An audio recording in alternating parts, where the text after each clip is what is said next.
Hey everyone, welcome back.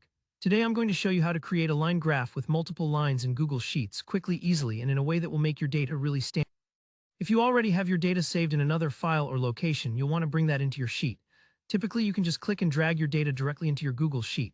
For instance, if your data lives in an Excel file or another Google Sheet, just select all the relevant cells, copy them, and then paste them into your new sheet.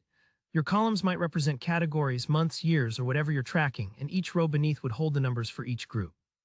If you're doing this step and things don't look right, don't worry. Just double check that each line of data matches up across the columns.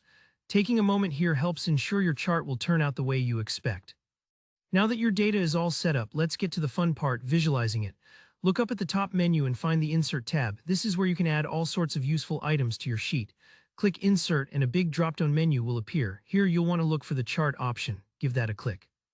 Google Sheets is pretty smart. It'll instantly try to generate a chart based on the data you selected.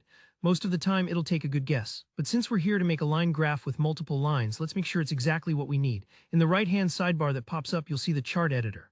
Under the Setup section, there's a drop-down menu labeled Chart Type.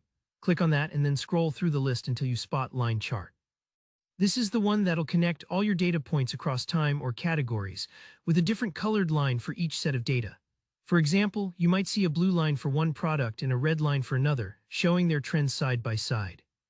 Once you select Line Chart, your graph should update instantly. Now you should see all your data represented with each line corresponding to a different series in your table, making it much easier to compare and spot trends. Take a moment to look over the chart. If anything looks off, like missing data or unexpected lines, it probably means a column or row wasn't selected correctly, so it's okay to go back and try again. And that's really all there is to it. You've just created a professional-looking line graph complete with multiple lines inside Google Sheets. This is a fantastic skill to have, whether you're prepping a report, embellishing a presentation, or just keeping an eye on your personal goals. If you found this tutorial helpful, please give this video a thumbs up, and let me know in the comments if you have any other questions or suggestions for other tutorials you'd like to see. Don't forget to subscribe so you don't miss out on more guides just like this one. Thanks so much for watching, and I'll see you in the next video.